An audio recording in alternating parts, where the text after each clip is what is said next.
This is a talk about the results that came out of excavations in 2017 and 18 with James Meek, who was then with the Dyfed Archaeological Trust and funded by the National Park. And 2 houses were recorded and excavated before they were dismantled and then replaced. So the first of those was the cookhouse. And this had been the first roundhouse to be both excavated and then constructed on the site. Hugh Foster did the construction. And the Earthwatch house, which is the second one we looked at, was the last roundhouse that Hugh Foster reconstructed. You can see them both in the bottom of the slide that, oops, sorry, in the bottom picture there, the cookhouse in the foreground and the Earthwatch house behind it. The interior was used for a range of activities and the fire was regularly lit.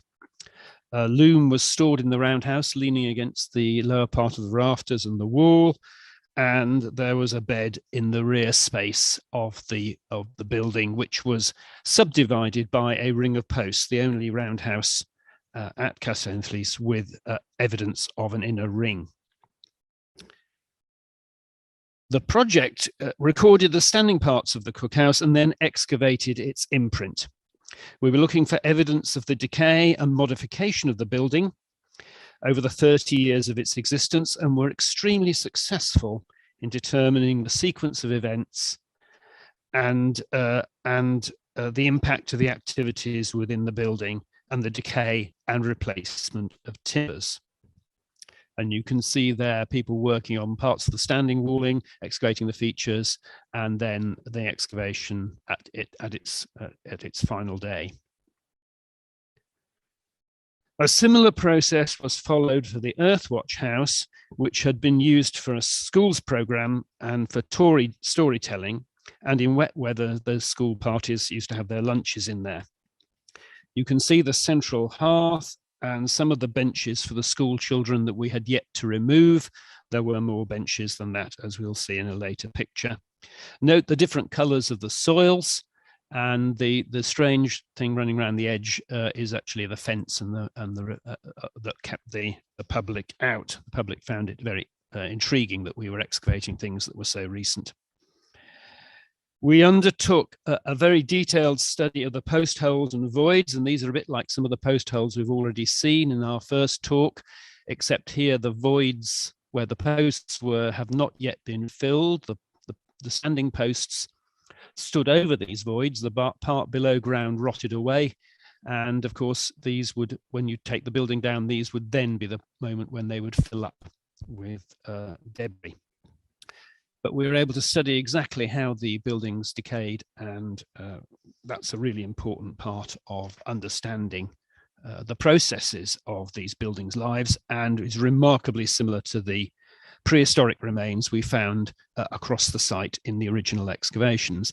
At the bottom, and perhaps we can put these up somewhere later, there's a reference to an open access article that describes all the information about the reconstruction and the evidence of the structures, which is available for people to download, or you can go to my university page and the publications and download it from there. As the roundhouse had been built on a slope, and you can see the bottom left there, the build-up of material against the upstanding wall of the roundhouse, as it was on this slope, the ground was periodically raised from this side of the house to make more of the interior usable. Indeed, much of the children's seating was in this part of the interior because, in contrast, the other side of the house, the northern upper side, had very low roof because the wall was very low at that point. You can see in the middle picture all the deposits, and you can also see in the top picture the doorway with the 2 pivot stones just inside the post holes where the upright timbers of the door frame had been set. And here we see a plan of it. An inner ring of posts was added by the National Park when they took over the site, as they were concerned about the bowing rafters in the roof, and you can see them in place there on the left. On the right is a plan which shows these where these were set. They were set on stone pads because there was no evidence of post holes for this building, so that produced a way of propping up the roof without leaving a more substantial archaeological imprint. We didn't find these stones in the original excavation, but we didn't have the floor level either, so they could easily have been removed had they been necessary. The bottom left picture shows again the build-up of material with the wall now removed, so you can see how much has been added inside the roundhouse at that point. You can also see the other places where there is rubbish. Notably the green areas, which are sweepings outside the doorway of the house, from sweepings from the interior, and the hearth also produced a lot of deposits, large numbers of nails and staples that had been left in recycled wood that was burnt on the hearth, but also a lot of plastic and plasticized litter, which had been thrown in, but landed in the cooler ashes around the edge and had not been burnt and gradually got buried and preserved. The distribution of the finds were plotted, and we see here those for the Earthwatch house, and the evidence reflected the different spatial pattern of use within the roundhouse, both roundhouses as we knew them, as well as concentrations of artifact deposition, particularly in this build-up in the bottom area. We ended up not bothering to find every item because there were just so many in that bottom part of the plan. Gratifyingly, the finds themselves reflected many of the activities that had taken place in the buildings. Some of these were the work of the interpreters, such as this loom weight and the twine. The knife at the bottom was a relic from the TV series Surviving the Iron Age, which some of you may have been unfortunate enough to watch, and that had been made on the site. By coincidence, and it is an amazing coincidence, the man who made this knife visited our excavations soon after we had recovered it. He's not local, and he was able to identify it as his own work. The schools parties often have their faces painted as part of their experience on the site, so it was exciting to find some of the cookhouse paint tubs in our excavations of the cookhouse interior, again demonstrating the archaeological signature of educational and interpretive activities that had taken place over the decades that the roundhouse had been in use. We'd hoped that some of the activities I've been describing would be represented in the archaeological assemblage, and we were not surprised to find that some litter was on site, despite the regular cleaning of the interior and exterior spaces of the hill fort by the interpretive staff. What did surprise us, though, was the scale of this discard and its incorporation within the archaeological record. Here we see a selection of wrapper fragments. These are often recovered, and some of you may be able to identify the chocolate bars from which they came. I'm trying to persuade a student to do a project on trying to do the typology of these and work out their dates, though sometimes we have best before dates, which is very handy. On most excavations, all these items would be thrown away. But because we're studying the imprint of activity during the lives of these roundhouses, a period of 30 years, which is the longest anywhere that roundhouses have stood on the same site, these were all part of our evidence base from which to interpret our own culture from an archaeological perspective. And besides sweet wrappers, one of the most frequent finds were those associated with drinking, particularly straws from cartons. This slide shows some of our straws and the straw wrappings, together with a plain but new example. This shows clearly the way in which small fragments were entering the archaeological record, but the larger items, such as the carton itself, were not.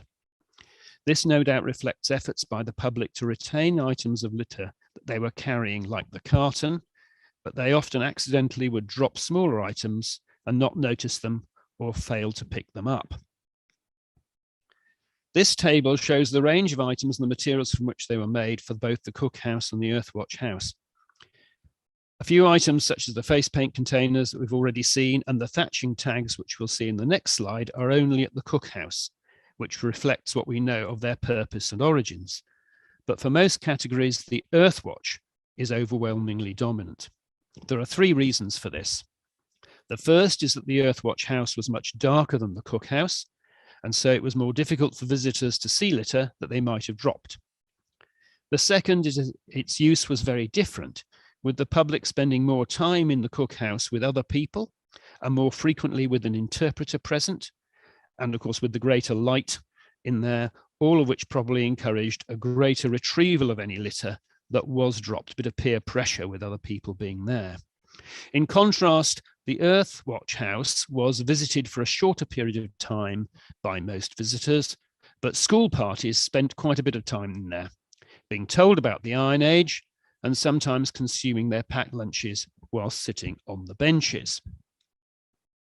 Showing the finds data from the cookhouse as a pie chart indicates the types clearly.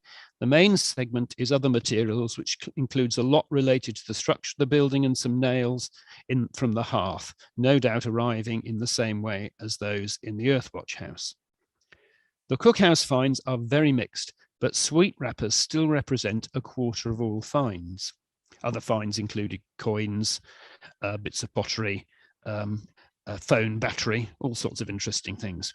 The thatching tags were only found at this house because they came on bundles of reeds that were bought by Hugh Foster for the very first thatching of the roundhouse in 1982.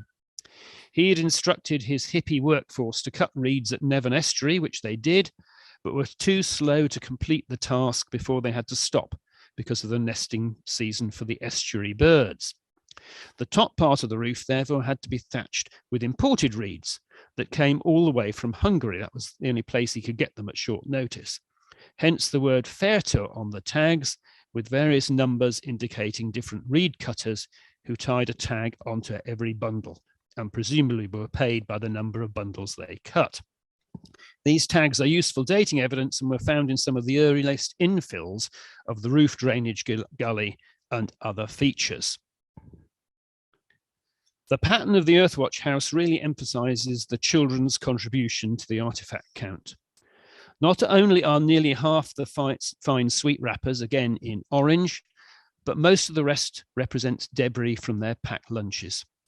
Straws and straw wrappers from their drinks, numerous plastic bottle caps and ring pulls that children had either discarded with the old style ring pulls or had fidgeted with the fixed types until they broke off and fell to the ground.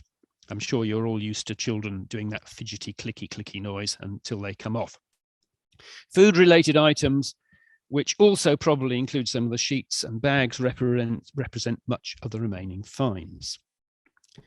Here at Castell Henllys, we have starkly represented the archaeological evidence of 21st century life. If you ask the children whether they thought it was good to drop litter or whether they approved of the amount of plastics we use, we know that they would not reply, indicating approval in the way that we see in the archaeological data. Some was clearly deliberately dropped or hidden, even though some might have been accidental.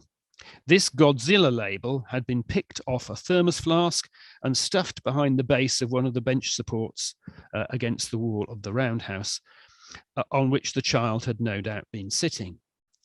This may be seen as an example of what prehistorians would like to call structured disposition, though I doubt this had any profound symbolic significance, though read into it what you will. No doubt large amounts of litter and food-related debris were regularly cleared away and removed from the site by the staff and by visitors of all kinds. Archaeological assemblages on settlement sites represent only a small sample of what was in use there. Nevertheless, there is no doubt that the archaeological remains from these excavations reflect poorly on our ability to manage our consumerist society. Some losses would have been traumatic, such as these child spectacles, or at least traumatic to the parents, but most were casual losses, immaterial to those who perpetrated these discards. In the article, again noted here at the bottom, another free download if you want to get it, you can read more about how about the finds and how they demonstrate how plastic is not only entering our rivers, streams, and oceans, as we hear about from David Attenborough and others, but also terrestrial deposits.